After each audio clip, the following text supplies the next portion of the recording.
Assalamualaikum warahmatullahi wabarakatuh. Kembali lagi di Rumah Coding. Kita di sini akan menjelaskan sedikit ya secara umum tentang komponen-komponen yang ada di dalam game. Nah, ketika kita mengembangkan game, ada beberapa komponen yang perlu kita pahami yang mendukung untuk pengembangan game itu. Yang pertama adalah game engine ya. Game engine. Game engine itu adalah perangkat lunak yang kita gunakan untuk memprogram game ya. Ini seperti game engine itu seperti IDE gitu. Seperti Visual C Sharp ya, Visual C atau interface-nya ya, antar muka misalnya. Kalau Anda memprogram pakai Sublime, nah si game engine itu semacam Sublime gitu, tapi dia punya fungsi-fungsi yang khusus, punya fungsi-fungsi yang memang memudahkan para programmer game itu membuat game dari software tersebut. Lalu di dalam game itu, kalau game engine ini sebagai platformnya ya sebagai wadahnya, wadah untuk mengembangkannya, maka yang ada di dalam game itu yang pertama adalah adanya rules dan mekanik. Adanya aturan, pasti di dalam game itu harus ada aturan. Kalau nggak ada aturan nanti ya nggak jelas gamenya harus ngapain, nggak tahu nanti. Lalu paling tidak ya seperti di dunia nyata gitu loh. Di dunia nyata apapun itu selalu ada aturan. Aturannya paling gampang tuh ya hukum fisika. Gravitasi itu kan juga masuk rules. Tapi kalau untuk game ada logika di sana. Ada rules yang berupa logika-logika tertentu yang membuat game ini menantang. Lalu ada mekanik yang berkaitan juga dengan rules itu ya. Kalau mekanik ini lebih ke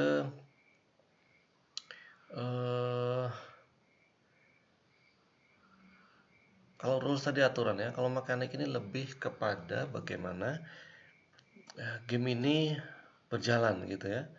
Respons dari pengguna, lalu bagaimana game ini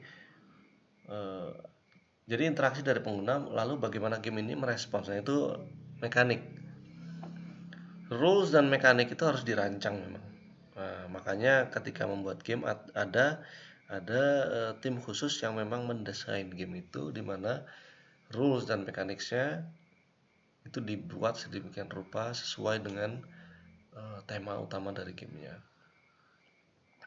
Kemudian ada user interface. Nah, kalau game zaman sekarang, user interface-nya itu menjadi bagian yang tidak terpisahkan. Ya, ini biasanya user interface-nya tampilan dari gamenya, mulai dari avatarnya, musuh-musuhnya nampaknya bagaimana, penampakannya bagaimana, lalu efek-efek ledakan, lalu atribut-atribut yang ditampilkan seperti score, lalu health dan sebagainya, itu dikerjakan oleh tim-tim khusus ya, namanya kita sebut sebagai artis biasanya, atau HCI spesial. HCI itu Human Computer Interface Specialist. Nah, aset yang dihasilkan oleh mereka yang berupa UI tadi itu nanti digunakan oleh programmer supaya user interface-nya bisa berfungsi sesuai dengan rancangan di dalam gamenya. Kemudian di dalam game juga ada content dan challenges. Content ini lebih ke objek-objek yang ada dalam game. Kalau challenge itu nanti berkaitan sama rules ya. Challenge itu berkaitan sama rules ya. Tantangan yang harus dipenuhi atau misi yang harus dipenuhi oleh pemain. Misinya tentunya nanti di dalamnya ada tantangan ya, ada halangan yang harus mereka lewati supaya misinya terpenuhi. Ini juga dirancang oleh desainer. Semuanya ini adalah satu kesatuan ya dalam game development. Oke, kemudian yang berikutnya yang tidak terpisahkan juga adalah ini grafik dan suara ya. Kalau game nggak ada grafik dan nggak ada suara, ya tentunya gamenya kurang menarik. Maka diperlukan graphic card sama sound card yang memadai.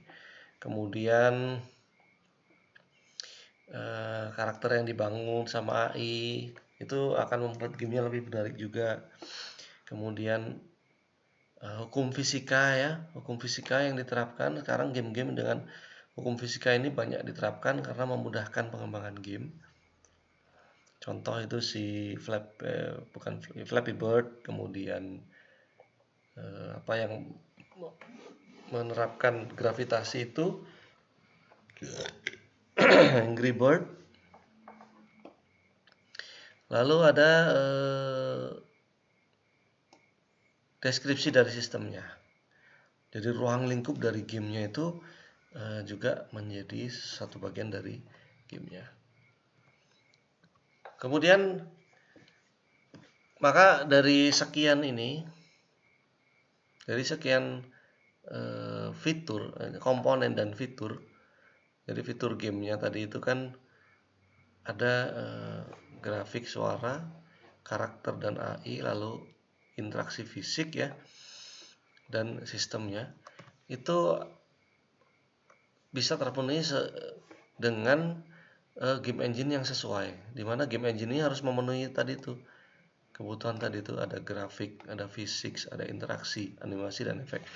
Untuk zaman awal-awal tahun ketika game itu baru dibangun, Anda tahu game pertama baru dibangun itu kan namanya Pong. Pong itu semua fungsi-fungsinya ketika dia collision sama, kan ada bola, ada pedalnya. Ketika bola menyentuh pedal, maka bolanya akan memantul sesuai dengan sudut pantul dia, sudut datangnya dia. Nah itu belum ada library ya, jadi masih berupa fungsi matematika gitu ya. Nah, harus ditulis dulu. Tapi sekarang game engine itu sudah menyediakan itu semua, jadi tinggal merangkai aja, menjahit apa yang dibutuhkan dalam gamenya. Game engine yang paling umum itu ada Unity, ada untuk yang sangat banyak komunitasnya. Unity bisa 3D atau 2 dimensi atau 2,5D. Lalu ada Construct 2, ini yang khusus 2 dimensi ya, dan 2,5. Lalu ada Blender ini walaupun dikenalnya sebagai modeling software untuk bikin model 3 dimensi, tapi di dalamnya sebenarnya ada game engine juga, bisa bikin, cuman nggak umum aja. Lalu ada Godot ini mirip sama Unity, cuman bahasa programannya lain, interface-nya yang juga agak kompleks ya, agak membingungkan juga. Ada Unreal Engine, kemudian ada banyak sekali ya, di online pun ada yang berbasis cloud gitu game engine-nya, ada banyak. Anda boleh melihat-lihat di sini di https konsep tar empire itu ada free game engine. Lalu ini juga ada menjelaskan game engine yang umum dipakai. Nah, silakan akses ini YouTube ini, bagaimana game engine itu berjalan ya. Silakan Anda boleh buka YouTube-nya, how is it working, silakan dicermati bagaimana sih sebenarnya yang terjadi dalam game engine. Jadi nanti Anda bisa buka sendiri, saya lanjutkan ya. Jadi di dalam game engine itu ada grafik yang menjadi inti dari gamenya. Persyaratannya adalah low level instruction untuk drawing. Lalu maksudnya ini adalah membuat tampilan pada level rendah. Contohnya pixel by pixelnya itu harus bisa dihandle oleh si game engine-nya. Lalu ada API untuk artistic asset ya. Artistic asset ini maksudnya adalah seperti model 3D-nya itu bisa diberi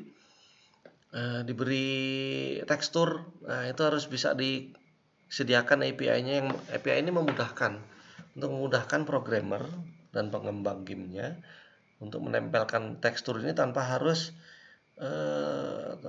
berpikir vertex mana yang akan ditempeli gambar bagian dari gambar yang menjadi teksturnya. Jadi istilahnya itu tekstur mapping. Jadi kemudahan yang harus disediakan ketika tekstur mapping. Lalu manipulasi image, manipulasi gambarnya itu bagaimana? Ini nanti berkaitan sama contoh yang sprite itu ya, sprite sheet ya untuk animasi itu kan manipulasi gambar, sekumpulan gambar. Jadi merender gambar ketika animasi dijalankan, salah satu contohnya. Pilihan untuk graphic API untuk 3D itu ada OpenGL sama DirectX. OpenGL ini bisa dipakai di Unix, Linux atau Macintosh, sedangkan untuk Direct 3D khusus dipakai di dalam Windows. Di dalam game engine juga harus menyediakan physics. Jadi yang era-era sekarang physics ini sudah embedded dalam game engine harusnya.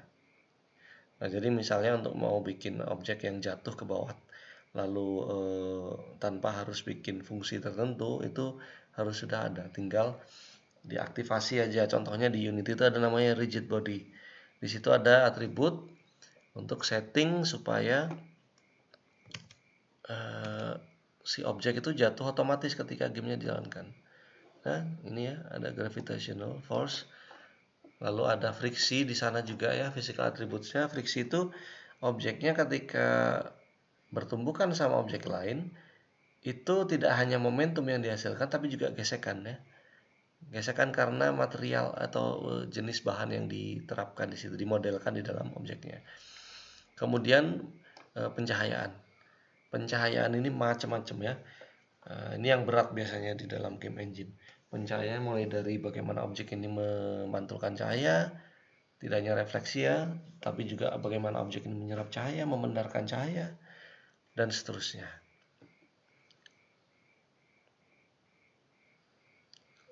Kemudian collision ya, physics itu berhubungan dengan collision juga.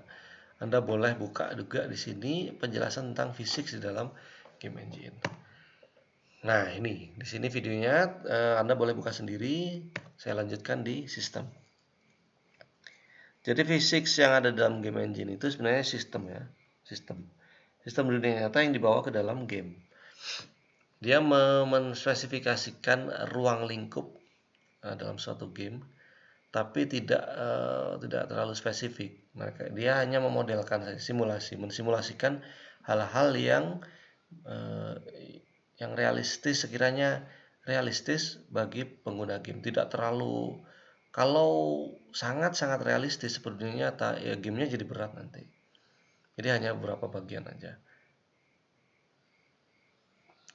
Makanya kalau misalnya membutuhkan tambahan program, maka ya kita bikin sendiri nanti ya, seperti di sini.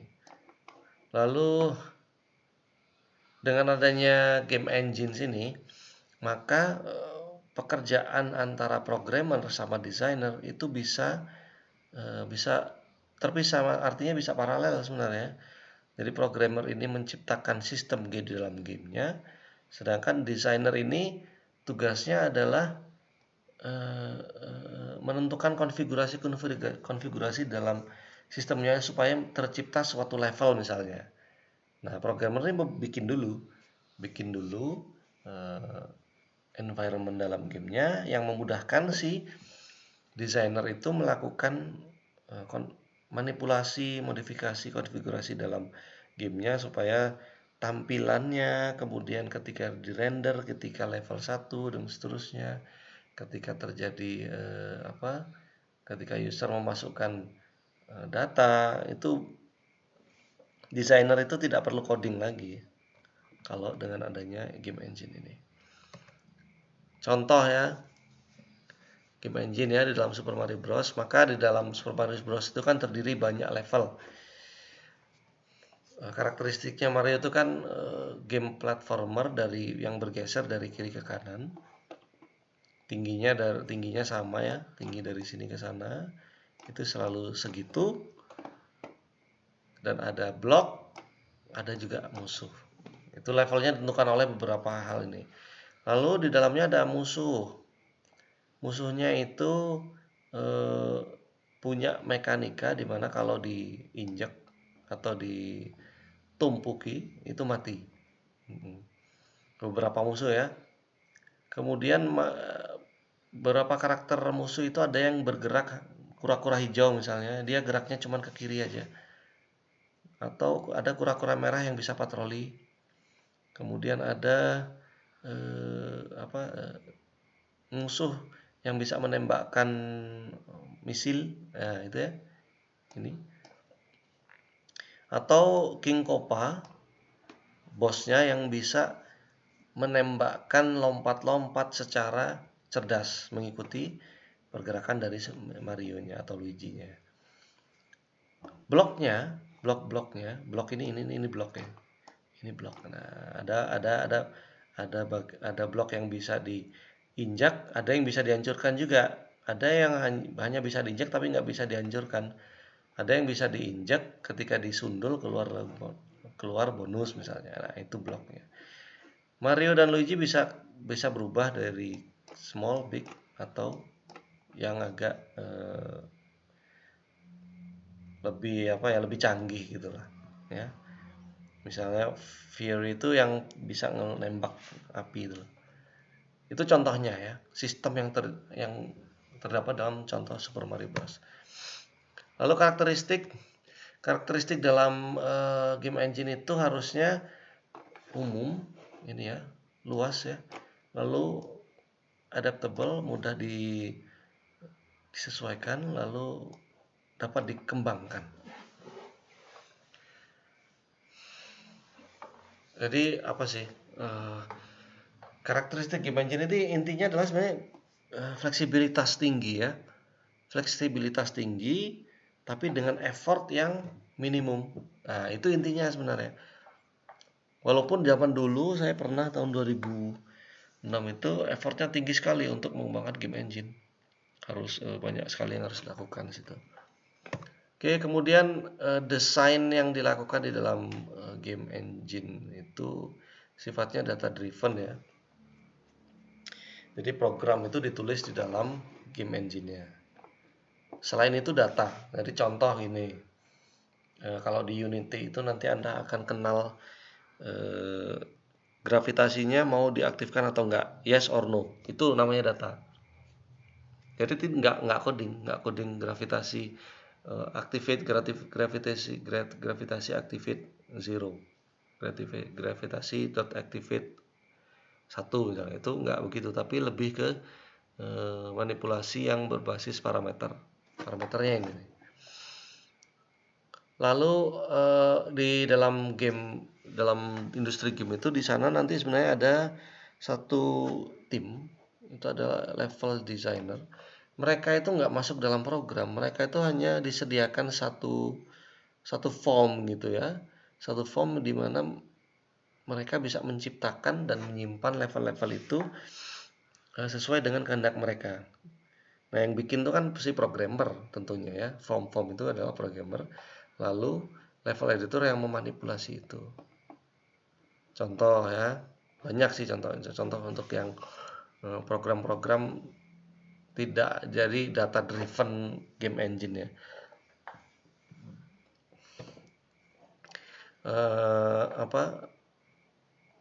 Adanya aset-aset yang dipakai ya. Aset yang dipakai dalam game tentunya adalah tidak di hardcode ke dalam program, tapi sifatnya disimpan dalam suatu direktori tertentu yang ini ya. Kemudian ini objek data dalam XML. Kalau di ada game yang harus loading file XML ya, bukan XML sih, ada file animasi gitu ya. Dia harus loading file animasi ya, ekstensinya FBX, mirip dengan XML sebenarnya. Itu dia di load di dalam file itu sebenarnya tidak hanya model 3 dimensi dalam FBX itu, tapi juga ada gerakan animasi tertentu, misalnya jalan, lari, diem, lompat, itu ada di sana. Cuman si game engine-nya lah atau si program yang dituliskan di dalam game tersebut lah yang akan membuat aktivasi terhadap setiap animasinya. Lalu behavior atau perilaku dari karakternya itu ditentukan oleh program yang ditulis oleh programmernya. Fokusnya ketika pengembangan game yang seperti ini itu adalah alpha release. Nanti ada 2 rilis sebenarnya di dalam program pengembangan game itu ya. Ada alpha sama beta. Kalau alpha itu biasanya internal dalam tim atau ada tim khusus untuk menguji game ya. Tapi secara fungsional biasanya. Sedangkan yang beta itu nanti sifatnya meluas ya, meluas ke publik. Biasanya sudah launching, tapi si beta tester ini ada yang secara volunteer, ada yang dibayar juga sebenarnya untuk mengisi, mencari bug-bug yang ada di dalam gamenya lalu melaporkannya ke pengembang.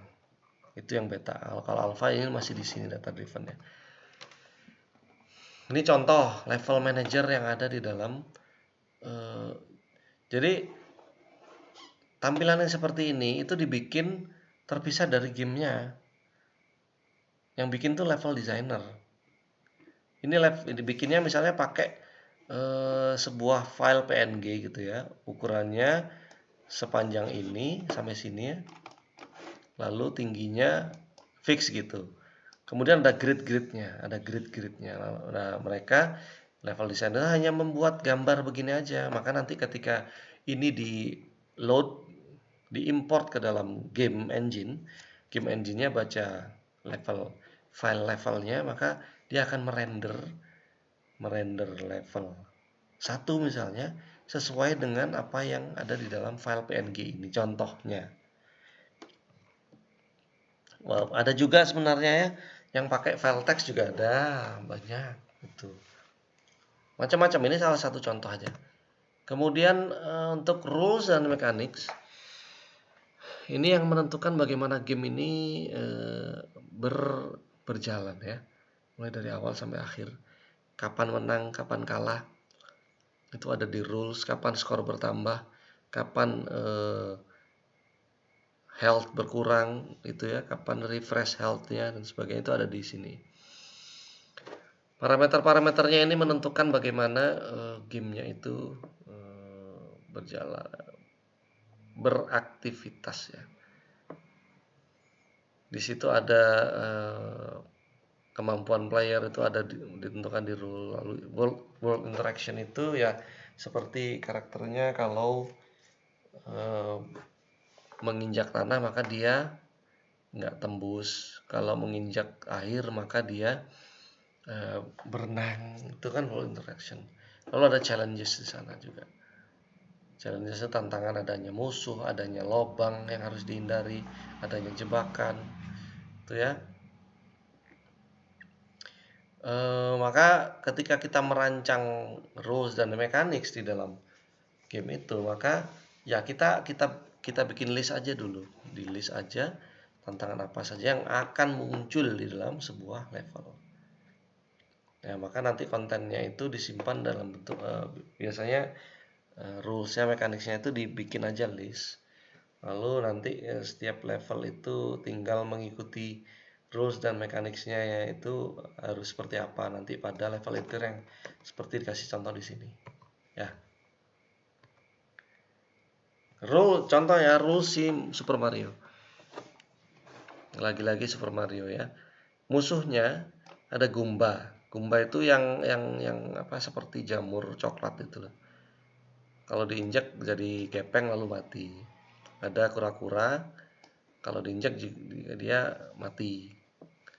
Ada yang diinjak tapi nggak langsung mati misalnya, idle aja sebentar lalu dia hidup lagi. Kecuali diinjak 2 kali, itu yang warna merah.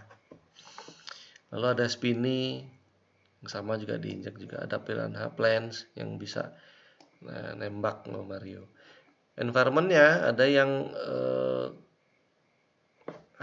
seperti blok-blok yang kalau dia ada bonusnya, tapi bonusnya harus dipukul dulu sama Mario. Lalu ada mushroom kalau bersentuhan dengan Mario, bersentuhannya tapi dari samping misalnya atau dari atas, maka Mario-nya akan mati atau menjadi degradasi ke bentuk yang bawahnya. Misalnya sebelumnya udah ada bonus dan sebagainya ya, itu contoh rules yang ada di. Lalu mekanik ya, perbedaannya Anda harus bisa bedain antara rules sama mekanik. Kalau mekanik itu contohnya ya, behavior paling gampang tuh behavior dari Mario. Mario itu bisa jalan, bisa lari cepat, bisa lompat, bisa mukul blok-blok itu, lalu menginjak musuh, nembak api, melompat menggapai bendera dan sebagainya. Itu behavior ya, perilaku.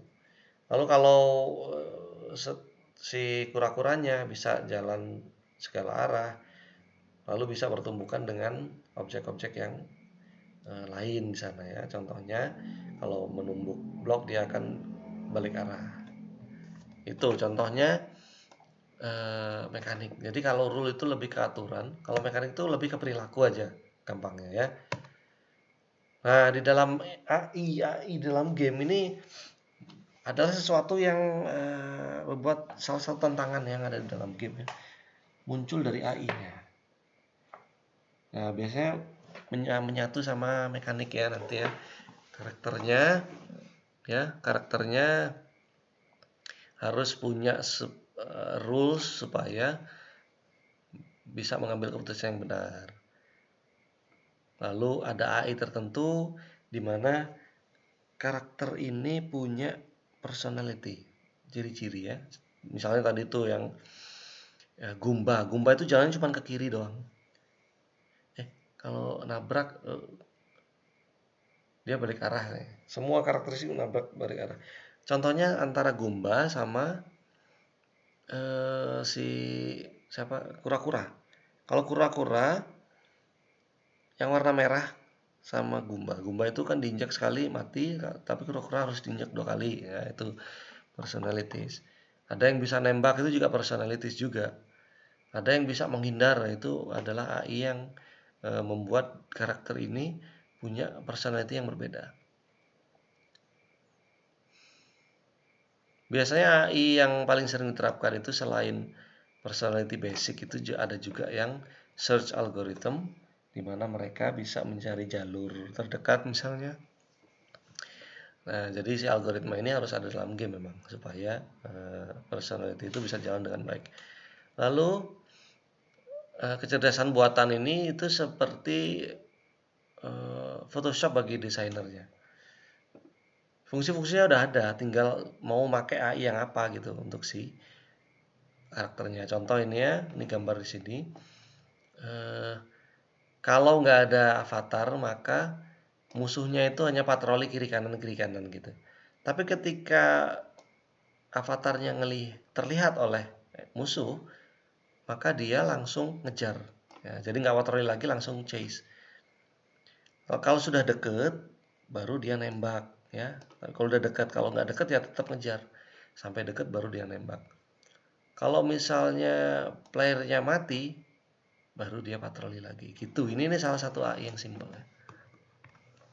Lalu interface yang ada dalam game ini tidak kalah penting. Itu seperti ini ya. Ini tampilan-tampilan ini penting sekali bikin gamenya itu menarik. Nah, bikin betahnya pemain nggaknya pemain itu biasanya dari interface ya, salah satu faktornya. Makanya ketika bikin game itu desainer interface ini adalah orang yang harus punya dedikasi, punya skill untuk menghasilkan sebuah interaksi yang sangat-sangat menarik. Jadi bad interface kill a game. Jadi kalau interface-nya jelek, ya gamenya nggak akan laku. Gitu aja gampangnya. Coba Anda perhatikan ya. Segitiga atas sama segitiga bawah, mana yang baik? Tentunya yang bawah kan, yang ini no. Walaupun punya warna tapi warnanya jelek. Kalau yang bawah ini kan bagus ya. Warna-warninya itu cerah. Kalau di sini kan agak suram gitu kan. Coba lihat. ini UI yang bagus atau enggak? Bandingkan. Ya, kalau kita analisis ternyata hanya 21% dari total layarnya dari sini ya. Dari sini ke sini ini layarnya.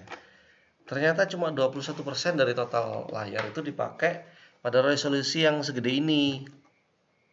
Yang terpakai untuk UI-nya. Ya, sekecil ini. Sedangkan sisanya untuk si karakter tuh. Bagus apa enggak? Kalau memang untuk UI ya dioptimalkan saja. Lalu apa yang salah dengan ini? Anda perhatikan.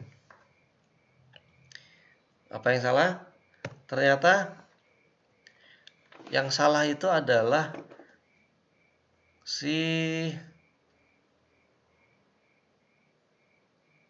nah, coba ya. Nanti dijawab di pertanyaan di question ya. Di mana kesalahannya? Ini menarik kan ini ya. Antara UI di sini dengan map yang ada di sini. Nah, bisa jadi ya. Lalu contoh yang baik, UI yang baik itu seperti ini. Anda perhatikan gambar yang ada di sini. Ini adalah arena bermain, lalu di sini ada kelompok-kelompok UI. Di sini kelompok UI untuk aset yang dimiliki oleh pemain, lalu di sini kelompok UI untuk misalnya unit-unit yang bisa dibangun, gitu ya. Lalu ada atribut biasanya menempati bagian paling atas nih, atribut nih ya. Dibandingkan sama sini, kita nggak punya atribut sama sekali. Kesalahannya nggak ada atribut. Nggak ada atribut health, nggak ada atribut apa. Jadi aneh aja kalau berenang tapi dia nggak capek, dia nggak habis nafas misalnya, nah, kan aneh ya. Kalau ini kan atributnya ada di sini nih. Ini atribut ya. Atribut biasanya di kiri atas. Lalu di bagian tengah biasanya arena bermain. Lalu di bagian kiri biasanya itu adalah bagian-bagian opsional yang bisa dipilih, informasi-informasi tambahan yang bisa dipilih ketika bikin game. Lalu ada di bagian tengah agak ke bawah atau di bagian atas itu informasi yang terkait dengan arena bermain. Gitu ya. Nah, ada 6 dasar supaya interface itu bagus untuk game. Pertama,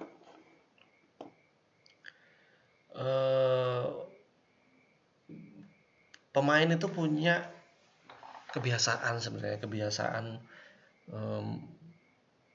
ketika melakukan sesuatu dalam game. Ya udah diprediksi aja, dicari tahu dulu. Misalnya kalau melihat atribut enaknya di mana? Ya kita sediakan di situ. Nah, seperti tadi saya bilang bahwa atribut itu ditaruh di atas ya, di atas dan muncul terus setiap waktu. Maka ya udah taruh di sana, jangan disembunyikan di satu tempat. Nanti ketika informasi yang harusnya muncul terus-menerus itu ternyata tidak bisa diakses dengan mudah, ya bikin orang frustasi, bikin pemain frustasi nanti. Lalu informasi harus mudah ini ya, tadi ini, lalu sekarang informasi harus mudah ditemukan. Ini bisa dari teks ya. Teks yang ditampilkan tuh nggak boleh terlalu kecil. Lalu kontras antara teks dengan background tombolnya nggak boleh bertabrakan itu ya. Kemudian UI yang dipakai juga harus mudah digunakan dan dinavigasikan. Misalnya kalau terlalu kecil, kan angel ngekliknya, susah ya ngekliknya. Posisinya terlalu pojok ya, terlalu dekat tepian gitu ya, susah juga. Lalu bisa juga UI itu ada beberapa kombinasi yang biasa digunakan. Contoh tombol kontrol sama klik misalnya itu jadi fungsi nambah item ke dalam selection, atau tombol 1 2 3 untuk milih senjata di dalam first person shooter ya. Ganti-ganti senjata pakai 1 2 3 itu hal-hal yang biasa ya. Lalu bikin lokasi user kalau ada minimap di dalam menu sistem itu jelas. Kemudian di map itu harus jelas, harus benar-benar spesifik di mana user ini bisa berjalan dan apa yang bisa dilakukan oleh mereka di dalam peta itu. Ya, ini. Lalu waktu ketika bikin game, waktu game dijalankan ya, itu harus seminimal mungkin. Dikurangi aja animasi-animasi dalam menu ya, karena animasi dalam menu itu kadang eh, membutuhkan waktu. Karena informasi itu harusnya serta-merta muncul ketika dipencet tombolnya misalnya. Kemudian eh, aktivitas yang berulang-ulang kalau bisa disimplifikasi ya, dipermudah aja atau dihilangkan sekalian. Nah, tipsnya harus harus me, apa ya mem, memper, menim, harus mempertimbangkan input device yang dipakai ya. Untuk PC biasanya mouse sama keyboard. Kalau pakai konsol biasanya pakai controller kan ada feel di sana, haptic feel. Kalau mouse sama keyboard kan biasanya itu sudah terbiasa. Tangan kiri itu ada di keyboard, tangan kanan ada di mouse. Untuk orang yang bermain dengan tidak kidal. Kalau kidal kebalikannya mungkin ya. Sedangkan untuk yang pakai konsol maka konsol ini didesain supaya mudah ya, memudahkan pemain supaya nyaman gitu. Karena ada banyak karakteristik controller ya di sana ya. Dan feel-nya itu harus benar-benar tepat. Nah, dari sekian banyak controller, sebelah kiri itu selalu aktivitas sebelah kanan, right? Itu adalah aktivitas sebelah kiri, itu selalu navigasi yang umum ya. Kalau controller yang dipakai dua tangan. Tapi kalau controller yang pakai satu tangan ya beda lagi. Yang ini untuk Nintendo Wii, satunya ini yang di Pong itu, yang zaman dahulu ya cuman stick aja. Beda lagi kalau dia steering wheel. Nah, steering wheel ini memang simulasi harus disamakan. Bagaimana steering wheelnya berputar, lalu bagaimana shift berganti gear, ya lalu pedal-pedal yang dipakai bagaimana itu dibuat semirip dengan driving simulator. Itu tadi jadi masuk dalam sini. Familiarity is better than innovation. Jadi manusia itu memang familiar dengan objek-objek tertentu. Itu akan lebih mudah bagi mereka ketika mulai memainkan gamenya. Kalau sesuatu yang nggak familiar pasti ada proses untuk mempelajari dulu. Kalau menggerakkan karakter bagaimana pasti belajar dulu. Tapi kalau sudah memang sesuatu yang familiar bagi mereka, contoh yang setir ini ya pasti mudah lah, cepat aja langsung. Jadi kalau mau belok ya tinggal diputar, kalau mau maju tinggal pencet pedal yang ini, kalau rem yang ini. Itu udah umum karena sudah ada sebelum kontrol ini muncul ya. Lalu konten dan tantangannya. Konten itu segala sesuatu objek yang ada di sini. Lalu dengan adanya konten gameplay, gamenya itu menjadi apa ya, diimplementasikan ya realistis. Di sana ada goal sama ada misi ya, goal, misi, quest, lalu ada kondisi-kondisi menang kalahnya, lalu ada interaktif story choice, ada cerita-cerita interaktif untuk bikin tantangannya lebih menarik. Kemudian sedangkan ada konten yang non game ya. Tadi kan gameplay, konten yang sifatnya gameplay itu ditentukan oleh biasanya 3 opsi ini. Sedangkan untuk yang non game konten biasanya memberi pengaruh ke pengalaman pemainnya. Contoh grafik, sound effect, musik, lalu non interaktif story ya, story yang sifatnya itu nggak bisa diubah-ubah. Ini memberi suasana ya. Musiknya itu beri suasana dalam game juga. Makanya ketika background musik itu diterapkan dalam game harus mikirkan dulu gamenya ini game apa dulu. Oleh karena itu ya desain game itu harus dipikir ya, harus diorganisasi dengan sempurna. Desainnya itu di awal ya, di dalam game engine. Desain awal dulu baru implementasi dalam code-nya. Nih. Jadi jangan langsung ujuk-ujuk coding gitu, jangan. Lebih baik desain dulu baru coding. Lalu mekanik, pikirkan keputusan untuk bikin desain yang sifatnya itu fleksibel ya, mudah diubah-ubah. Nah, semudah mungkin bagi pengembang untuk melakukan perubahan itu supaya tidak terlalu tenggelam ke dalam program itu bagaimana? Nah, ya mekanik tadi yang terkait sama perilaku dari objek-objek yang ada di dalam gamenya itu harus dibikin supaya mudah diubah ya sewaktu-waktu. Kemudian ada interface. Interface itu akan membuat pengalaman pengguna itu ditentukan bagaimana user interface. Kalau user interface-nya jelek ya pasti bosen. Kalau user interface-nya bagus kayak Candy Crush itu kan menarik ya, padahal gamenya sederhana begitu, tapi user interface-nya bagus, experience pengalaman dari pengguna juga akan betah mereka di sana. Lalu konten, gameplaynya yang spesifik ya, dan level design juga harus dibikin supaya antar levelnya itu jelas. Dari level rendah ke medium itu kelihatan selisihnya, tingkat kesulitannya maksudnya ya. Kemudian sampai yang paling susah itu juga bisa dibedakan gitu. Oke, jadi saya rasa itu untuk apa? Untuk materi tentang komponen game ini ya. Untuk tugasnya mungkin tugas komponen tentang komponen game tidak ada karena sudah diwakilkan di tugas game design life cycle ya. Terima kasih atas perhatiannya. Wassalamualaikum warahmatullahi wabarakatuh.